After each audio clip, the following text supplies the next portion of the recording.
मंडळी नमस्कार. पंढरपूर तालुक्यामध्ये बहुतांश शेतकरी ऊस शेतीकडे वळलेले, पण आता हा ऊस उत्पादक शेतकरी जरी ऊसाला 3000 प्लस भाव मिळाला तरी ऊस उत्पादक शेतकरी आणि ज्या भागामध्ये भीमा त्या ठिकाणी खळखळून वाहते त्या भागातला शेतकरी आणि विशेषतः तरुण शेतकरी शेतीमध्ये वेगवेगळे हटके प्रयोग करायला लागलाय.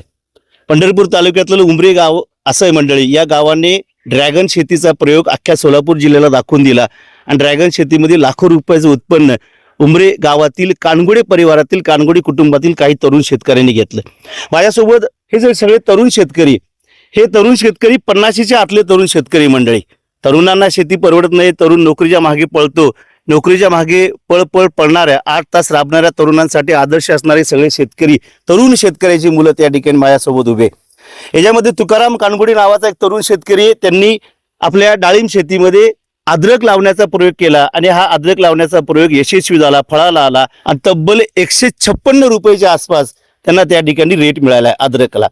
ज्या व्यापाऱ्यांनी हे अद्रक खरेदी केलं ते व्यापारी सुद्धा त्या ठिकाणी मंडळी आहेत. उमरे गाव हे नेहमी हटके शेती करण्यामध्ये पुढे असतं. डाळिंब शेतीमध्ये शक्यतो आंतरपीक दुसऱ्या इतर पिकांचं घेतलं जातं, पण डाळिंब शेतीमध्ये अद्रक आलं हे आंतरपीक घेण्याचं धाडस तुकाराम कानगुडे सारख्या एका तरुणाने केलं. संपूर्ण कानगडे परिवाराने, संपूर्ण ग्रामस्थांनी त्याला सहकार्य केलं आणि आज तुकारामचे सर्व मित्र या ठिकाणी हे अद्रक कसं फुललंय, अद्रकची कशी हार्वेस्टिंग होते ते बघण्यासाठी या ठिकाणी आले. 11 ते 12 महिन्यामध्ये 20-25 लाखाच्या पुढे त्या ठिकाणी उत्पन्न काढण्याचं काम एवढी किमया या ठिकाणी तुकारामने केले आणि त्यामुळे अद्रक शेती ही डाळिंबामध्ये त्या ठिकाणी आंतरपीक म्हणून सक्सेस होते हे उदाहरण संपूर्ण जिल्ह्यासमोर ठेवण्याचं काम तुकारामने केलं. त्यामुळे पुन्हा एकदा उमरे गाव आणि उमरे गावातील हटके शेती करणारे हे सगळे तरुण त्या ठिकाणी चर्चेला आले. तरुण या ठिकाणी क्रांती करू शकतो, तरुण शेतीमध्ये सोनं पिकवू शकतो, तरुण असं त्या ठिकाणी आलं लाखो रुपयाचं पिकवू शकतो, हे या सगळ्या कानगुडे परिवारातील सगळ्या तरुणांनी या ठिकाणी दाखवून दिलं.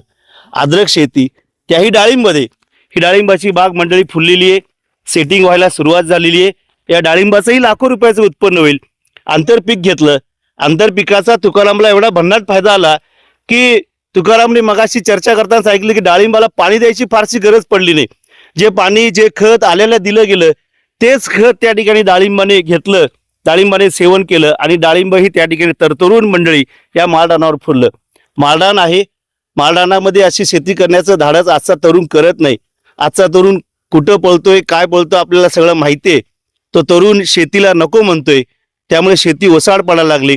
पण उमरे गावातले सगळे तरुण एकत्र आले, वेगवेगळे हटके प्रयोग कृषी विभागाच्या माध्यमातून हे सगळे करताय आणि आपल्या शेतीमध्ये अवघ्या काही महिन्यामध्ये लाखो रुपये उत्पन्न कमवण्याचं काम हे सगळे तरुण करताय. त्यामुळे हे सगळे तरुण अभिमानाने म्हणताय शेती माझी लाख मोलाची.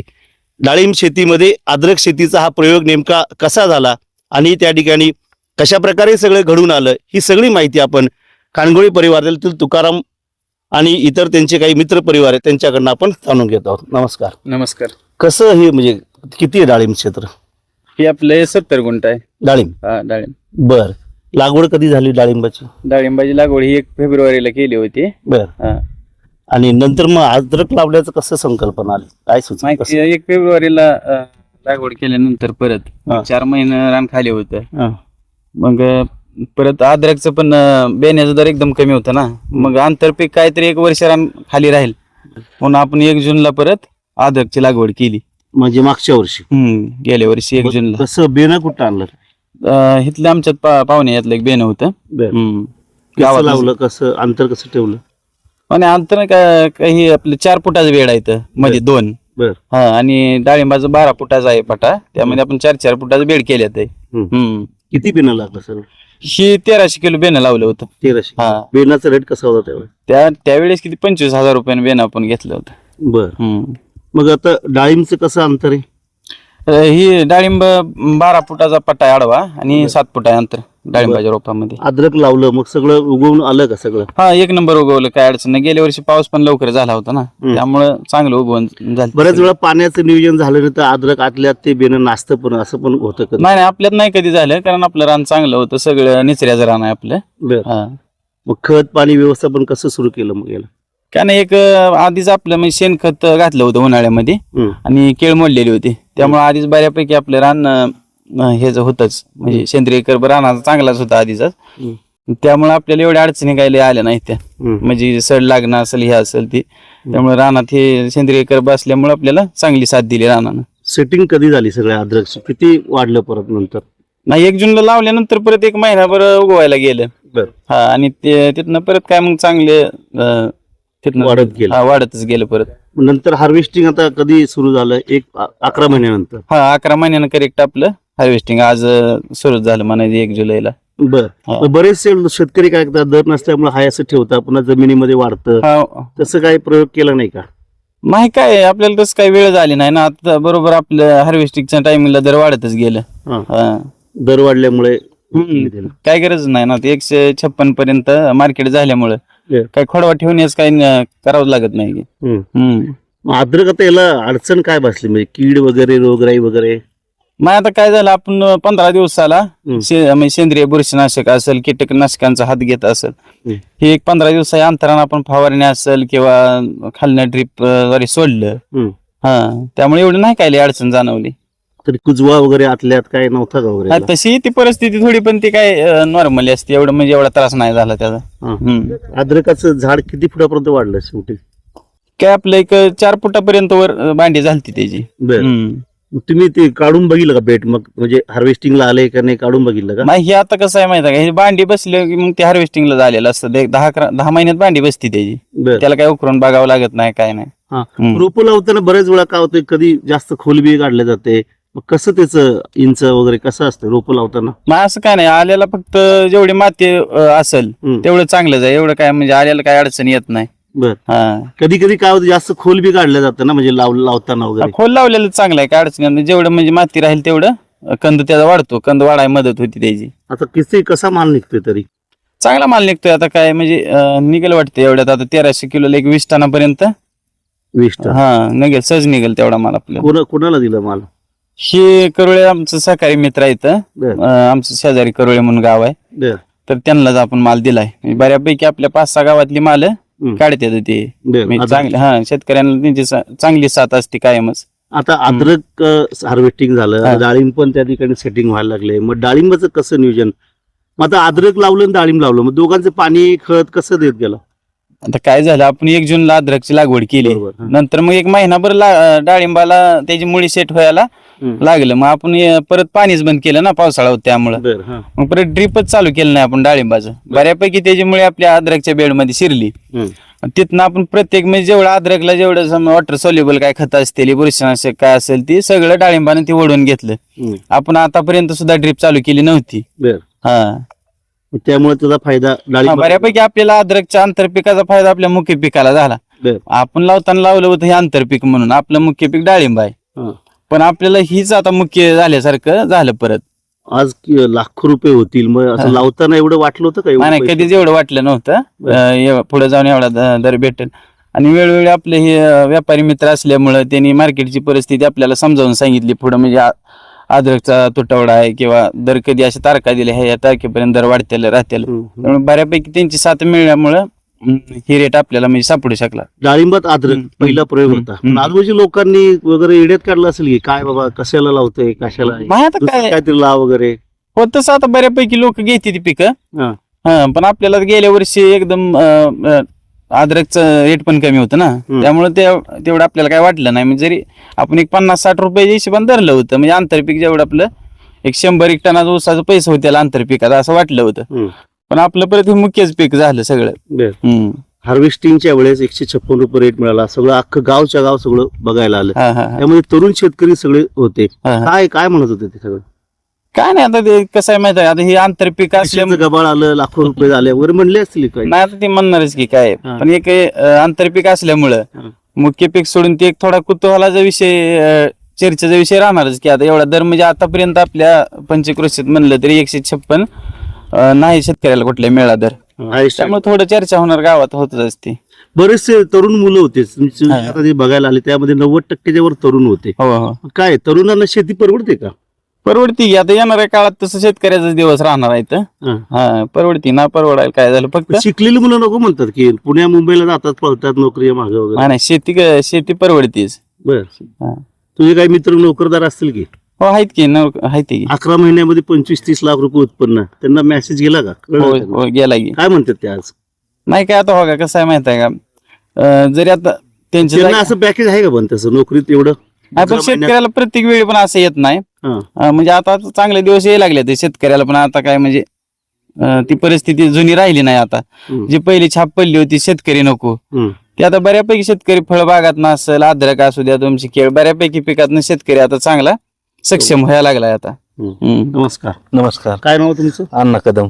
तुम्ही घेतलाय माल? हा घेतला. कसा आहे माल? काय माल सुपर एकदम सुपरस्टार माल आहे. बर हम्म. 156 रुपये रेट हा मिळाला. 156 रुपयाने घेतलाय आपण. बर बऱ्याच वेळा रेट पडतो पण अद्रकचा पडतो लोकं ना. खालीच ठेवता जमिनीमध्ये ठेवता बरोबर काय? आहे. जो शेतकरी जास्त दिवस दम काढतो त्याला 100% त्याचा फायदा होतो. बर हा. तुम्ही तर व्यापारी आहे, दर चांगला कुठल्या हंगामामध्ये कधी घ्या? दराचं कसं असतं कधी कुठे त्याचा दर वाढेल ते काय सांगता येत नसतं. ज्यावेळेस मालात भरपूर तुटवडा येतो हा. किंवा पाऊस वगैरे ज्यावेळेस खांदी थांबते हं. त्यावेळेस भरपूर मार्केट वाढते त्याचं. शेतकऱ्याने काय काळजी घ्यायला पाहिजे चांगला असा हायस्ट रेट मिळण्यासाठी? काय त्याला बुरशीनाशक वगैरे कीटकनाशक टून व्यवस्थित प्लॉट जपला पाहिजे. हं. वेळोवेळी ते बघितलं पाहिजे परत बघून. लागवड हंगामात तुम्हाला दर कसा म्हणजे लागवड हंगाम कसा चांगला असतो कुठला? लागवड हंगाम 1 मे ते 1 जून पर्यंत चांगला असतो. बर त्यावेळेस हे मिळतं. हा. बियाणं निवडताना कसं बियाणं निवडता म्हणजे काय? नाही बरेच आता वेळा बियाणं आणून ठेवतात ते हा, बारदार हा. भिजवतात वगैरे काय मग त्याची प्रक्रिया असतेच की असं काय नाही म्हणजे जे प्राथमिक आपण जे बियाणं ज्या शेतकऱ्यांना खरेदी करणार आहे हा, हा. तिथं आपण चांगल्या क्वालिटीचं असं कळतच आपल्याला प्राथमिक ह्याच्यातनं आपल्या निदर्शनात येतच. हम्म. त्यातनं आपण चांगले जे शेतकरी आता प्लॉट फुटलाय तिथनं खरेदी करतो आणि तिथनं एक आडीला लावल्यावर 1-1.5 महिना राहतं. बर. परत करा आले की आपण लावून 1 जूनला लावून टाकतो परत. नमस्कार. तुमचं काय नाव? सागर शिंगटे. काय तुमचं मत कसा अनुभव काय बघायला आलाय तुम्ही प्लॉट? बघायला आलोय ते अण्णा कदम आहे तो मित्र आहे व्यापारी. बर मग ते इथं माल 156 घेतला होता ते त्यासाठी बघायला आलो. काय वाटतं तुम्हाला कसं?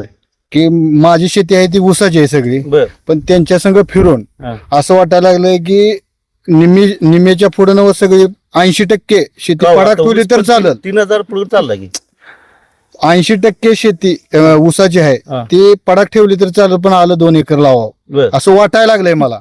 आणि मी लावणार आहे पुढल्या वर्षी. करमला आज रेट मिळाला 156. हा, 156. उद्या समजा 5 रुपये सुद्धा मिळाला तर पण त्यांचं मला मार्गदर्शन आहे की 20-30 रुपये तरी मिळाला तरी उसा एवढे पैसे होते. नमस्कार. तुमचं काय नाव? किसन कानगोडे. हा जो भाग आहे सगळा भीमा नदीच्या काठचा सगळा परिसर आहे, पाणी भरपूर आहे, ऊस पट्टा आहे सगळा, कारखाने बी उशाला आहे, पण तरी तुम्ही यायचं का ड्रॅगन नंतर आता आलं शेती असं वेगवेगळे प्रयोग करायला लागलाय. काय म्हणजे याच्या मागचं गमक काय? आता तरुण वर्ग अगोदर आपले म्हणजे बऱ्याच दिवसापासून ऊसाचं क्षेत्र आहेच की पहिल्यापासून. आता तरुण वर्ग सगळाच नवीन शेतीकडे नवीन प्रयोगाकडे पळतोय. आणि नवीन प्रयोग तसा कानगोडी परिवार उमरे गावात नवीन प्रयोगात अग्रेसर आहे. कारण बरेचसे प्रयोग केले ते ह्याच्या अगोदर बी आणि ते सगळे सक्सेसफुल केले ते. त्याच्यामुळे सगळ्या गोष्टी ह्यांनी तुकारामने पण डाळिंबीत हा नवीन एक प्रयोग केलाय अद्रकचा. ती यशस्वीरित्या पार पाडला कारण पहिल्यांदाच आले लावले आणि पहिल्यांदाच एवढा मोठा रेट मिळतोय. हा आलेलं इतर टेन्शन काय राहतं? रोगराईचं वगैरे? रोगराईचं राहतं पण थोडं जैविकचं व्यवस्थापन जर चांगलं केलं तर जैविक बुरशीनाशक वगैरे तर काय एवढा प्रॉब्लेम येत नाही. जमीन निचऱ्याची? हा जमीन त्यांची बरडी रान आहे, बरं. निचऱ्याच रान आहे, त्याच्यामुळे एवढा काय मोठा प्रॉब्लेम आला नाही त्याला. काय काळजी काय घ्यावं लागते याला? फक्त कूज असते, मूळ कूज म्हणजे कंद कूज आहे काय, तेवढा प्रॉब्लेम फक्त आहे. तेवढा प्रॉब्लेम सॉल्व्ह झाला काय प्रॉब्लेम येत नाही. बरं. म्हणजे तुम्ही केमिकल कमी वापरता आम्ही का? केमिकल 99% कमी आहे, बरं. पूर्ण जैविक प्लॉट आहे. बरं. आता जी प्लॉट काढलाय ना ते म्हणजे सगळ्या टोटल ही जैविक प्रयोग आहे. जैविक जैविक मुळे मोठा फायदा आहे एवढा. कंदाचं वजन बी वाढलेलं दिसतं. कंदाचं वजन बी वाढले आणि तुम्हाला एवढ्या मोठ्या सगळ्या ह्या प्लॉट मध्ये एकही कंदकुज दिसणार नाही. एक सुद्धा कंदकुज बॅट दिसणार नाही कुठं सुद्धा. त्याचा साईज हो साईज पण एक नंबर आहे. हा. साईज पण एक नंबर आहे. आता याची लागवड हंगाम चांगला कुठला आहे? आता यांना दर मिळाला हा. ठीक आहे, पण लागवड हंगाम चांगला कुठला? लागवड 1 मे ते 1 जून पासून म्हणजे 1 महिना लागवड करते ती. हम्म. 1 महिना त्याचा हंगामच आहे लागवडीचा. बऱ्याच वेळा काय होते दर पडले का शेतकरी काय करतो आतल्यात ठेवतो पुन्हा ते वाढतं वगैरे, त्याचा फायदा होतो का आता होतो? फायदा होतो 100%. विशेष म्हणजे आता ह्या तुकारामलाच हा. 30 रुपये 35 रुपये रेट होता त्यावेळेसच काढा म्हणून महाग लागले होते. बर 50 रुपयानं पण काढा म्हणून महाग लागले होते. बर पण त्यावेळेस काय म्हणजे काय माणूस होतं की ते काय तरी थोडी नशिबाची एखादी गोष्ट भेटायची असली तर ती काय अडचणी आल्या आणि ती प्लॉट तसा टिकत ठेवला. मग ठेवला ती कारण बऱ्याचशाच गोष्टी लोक विरोध करत होती. बरोबर विकून टाक रेट चांगला आहे 50 रुपयाने विक 60 रुपयाने विकून टाक. पण शेवटी देणार संयम धरला आणि एवढा मोठा संयम धरला ते रकड ब्रेकच जर मिळाला. शेतकऱ्याचं म्हणजे संयम धरला तर फायदा लाखो रुपयाने होतो. हे सक्सेस झाले. हो किती आता याचं अद्रकचं उत्पादन किती झालं? 156 रुपये किती टन माल निघाल? आता आपला 20 टनापर्यंत माल निघतोय. हा. मग तेवढे आपले 156 दिलाय 30 30 लाख प्लस आपलं म्हणजे उत्पन्न निघतंय. खर्च किती होईल त्यातलं? 2 लाखापर्यंत झालाय खर्च आपला म्हणजे शेणखत वगैरे ठीक आहे 27-28 लाख रुपये 11 महिन्यामध्ये. हो डाळिंबाचं किती होईल? डाळिंबाचं काय आता पुढे आता दर सापडण्यावर आहे. बर हा पुढे मग अपेक्षित उत्पन्न आपण 15 लाखापर्यंत धरलंय डाळिंबाचं पण. बर हा 15 आणि ते 30 45 लाख किती सगळं क्षेत्र आहे? हे आपलं 70 गुंठ म्हणजे 70 गुंठ 70 गुंठ पावणे 2 एकर. पावणे 2 एकरामध्ये एवढे पैसे अर्धा लाख म्हणजे अर्धा कोटीच्या आसपास झाले की. हो होते ते. बरं आहे का? हा बरं आहे तसं म्हणजे नोकरीपेक्षा शेतीच बरी म्हणजे आता इथनं पुढे शेतकऱ्याचे दिवस येणारच आहे काय विषय नाही त्यात. तुकाराम काय म्हणतोय नोकरीपेक्षा शेती बरी शेतीला सोन्याचे दिवस यायला लागले म्हणतोय काय खरं वाटतंय का? हो आंदोलन चालू लोक रस्त्यावर उतरत आहे आंदोलन चालू झाली काय मग कसं? नाही आंदोलनाचा विषय नाही बरं का हा पण कसं आहे कोणत्याही गोष्टीला मार्केट जर गवलं तर ते शेतकऱ्याला म्हणजे पैसे जास्तच होते ना मार्केटवर समजा अवलंबून राहते मार्केटचा अभ्यास करून शेती केली तर चांगली आहे पैसे येतात. फायदा काही बी करण्यात मजा नाही. बर हा व्यवस्थित टेक्निकने शेती करायची. हा असं आहे. नियोजन करून म्हणजे अभ्यास करून जर शेती केली तर शेती केव्हाही फायद्याचीच ठरते. तरुण मुलांना काय सांगाल? तरुण मुलं जे आता नको काय- म्हणतात शेती आता हे काय होतंय आता समजा एखाद्याला दर नाही सापडला तर लगे हारून जायचं नाही त्याने ह्यात म्हणजे बरोबर शांतता आणि संयम सातत्य पण ठेवावं लागतंय. म्हणजे आता उठलं आणि लगे काय पण करून नाही चालत. म्हणजे सातत्यानं ते 100% तुम्हाला शेती देतेच पण त्याला सातत्य महत्वाचं आहे. ड्रॅगनचा प्रयोग सक्सेस झाला आता आल्याचाही प्रयोग सक्सेस झाला आता पुढे काय पाऊल राहणार? अजून नवीन 2 प्रयोग आहेत बर 2-3 बघूया आपण पुढची शूटिंग घेऊया त्यावेळेस आपण सगळ्या गोष्टी हे करूया. अजून एक नवीन प्रयोग आहेत. तरुणांना सगळ्यांसोबत घेतलं हो. परिवारातले कुटुंबातले सगळे तरुण मुलं आहे. पहिला प्रयोग सक्सेस दुसरा प्रयोग सक्सेस आता पुढची वाटचाल सुरू आली. बरं वाटतंय का? हो 1 नंबर. शेती पैसा देते खरंय का? शेती पैसा देते आणि तरुण वर्ग उमरे गावातील तरुण वर्ग 99% शेती क्षेत्रात 1 नंबर काम करतोय. पूर्ण गावातली तरुण वर्ग 1 नंबर काम करतोय तरुण वर्ग. तर मंडळी आपण पाहिलं हे कानगुडे परिवारातील किसन कानगुडे तुकाराम कानगुडे त्यांचे सर्व मित्र परिवार सगळे मगाशीच मी सांगितलं सगळे 50च्या आतले 50 अजून क्रॉस केली नाही यांनी मंडळी पण 2 प्रयोग यांचे या ठिकाणी सक्सेस झालं आणि उमरी गावाची ओळख अख्ख्या सोलापूर जिल्ह्याच्या पलीकडे महाराष्ट्रामध्ये त्या ठिकाणी व्हायला लागली. ड्रॅगन शेतीचा प्रयोग यशस्वी झाला. डाळिंबामध्ये आलं शेतीचा प्रयोग या ठिकाणी यशस्वी झाला. तुकारामला त्या ठिकाणी आमच्या 70 गुंठ्यामध्ये त्या ठिकाणी 30 ते 32 लाख रुपये उत्पन्न होणार आहे आल्यामधनं. डाळिंबाचं उत्पन्न ते सगळं प्लस मध्ये राहणार कारण खर्च किती आलाय? खर्च आलेला 2 लाखापर्यंत गेले ते. 2 लाखापर्यंत खर्च धरला मंडळी. 32 लाखामधले 30 लाख उत्पन्न 11 महिन्यामध्ये असं कुठलंही पीक देत नाही पण हे आलं. या आल्याने तुकारामाला ह्या ठिकाणी 32 लाखाच्या आसपास उत्पन्न 11 महिन्यामध्ये मिळवून दिलं. शेतीबद्दल अनेक ओरड त्या ठिकाणी होत गेली जाते. शेती परवडत नाही. शेतीमध्ये परवडते पण शेतीमध्ये घाम गाळावा लागतो आणि तुकारामने एक चांगला संदेश तरुणाईला दिला सगळ्या शेतकरी बांधवांना दिला. तुम्ही शेतीमध्ये संयम जर ठेवला तर शेती तुम्हाला असं आलं रुपी सोनं त्या ठिकाणी नक्कीच कमवून देते. फक्त संयम कष्ट जिद्द चिकाटी ही सगळी तुमच्यामध्ये पाहिजे आणि या सगळ्या गोष्टींचा संगम या ठिकाणी उमरे गावातील या तरुणांनी केला आणि आपल्या शेतीमध्ये ही सगळी तरुण आता लाखो रुपयाचं उत्पन्न अवघ्या काही महिन्यामध्ये आमच्या नोकरदाराला जी पॅकेज मिळतं ते पॅकेज अवघ्या काही महिन्यामध्ये आमचा हा तरुण उमरे गावातील त्या शेतीमध्ये कमवते.